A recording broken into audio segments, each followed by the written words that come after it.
Well, hot dang. It's triple digits today. It's hot for me. I'm dripping like a cactus without any cooling. Yeah, it's hot. Well, this is Papa Bear here, going through our Doctrine of the Week, making sure that we get sipping on God's truth. We're going to be talking about how God is holy.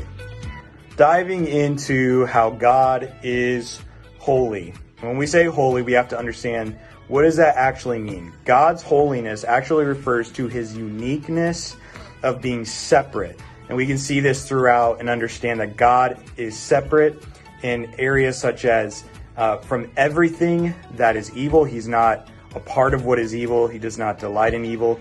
He does not tolerate sin. He delights in the truth. He believes and is absolute purity. He's unstained from the evil in the world. His goodness is perfect. His moral code is found throughout scriptures reflecting who he is in his holy, set-apart nature. But that's what makes God so beautiful, is that holiness still wants to seek after his lost, rebellious creation. We can see this. 1 John 1:5 says this.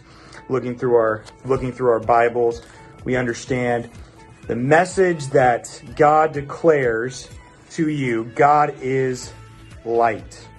We see this also in Isaiah 57. We understand that for this is what the high and lofty one says, he who lives forever, whose name is holy. And we also see this in the book of Revelation. And we understand in Revelation 15:4, who will not fear you, O Lord? Bring glory to your name, for you alone are holy. It's not if I will bring glory, it's when. Every knee will bow above in heaven, on earth, and below the earth, knowing eventually who is holy at one point. For you alone are holy. All nations will come and worship before you, for your righteous acts have been revealed. And this is what's even crazy. Evil submits and understands and acknowledges that Jesus Christ is holy. And we see this in Mark 1:24, when encountering demons, the demons actually call out to Jesus as he confronts them. What do you want with us, Jesus of Nazareth? Have you come to destroy us? I know who you are, the Holy One of God. And we understand this because only God is holy. No people, no objects, nothing in humanity is described in this manner. He is set apart. As it says in Leviticus 20:26, you are to be holy to me because I, the Lord, am holy, and I have set you apart from the nations to be my own. And thus his creation should be reflective of him, but are not him. Jesus Christ is holy, thus we want to be Christ-like, like Jesus, who was holy on earth, in heaven. He is the Alpha and the Omega, the beginning and the end. God is unable to sin. And we see this in Isaiah 59:2. But your iniquities have made a separation between you and your God, and your sins have hidden his face from you so that he does not hear. And that's Isaiah 59:2. And we see this. If I regard wickedness in my heart, the Lord will not hear. And one of my favorite verses, Habakkuk 1:3. Why do you make me look at injustice? Why do you tolerate wrong?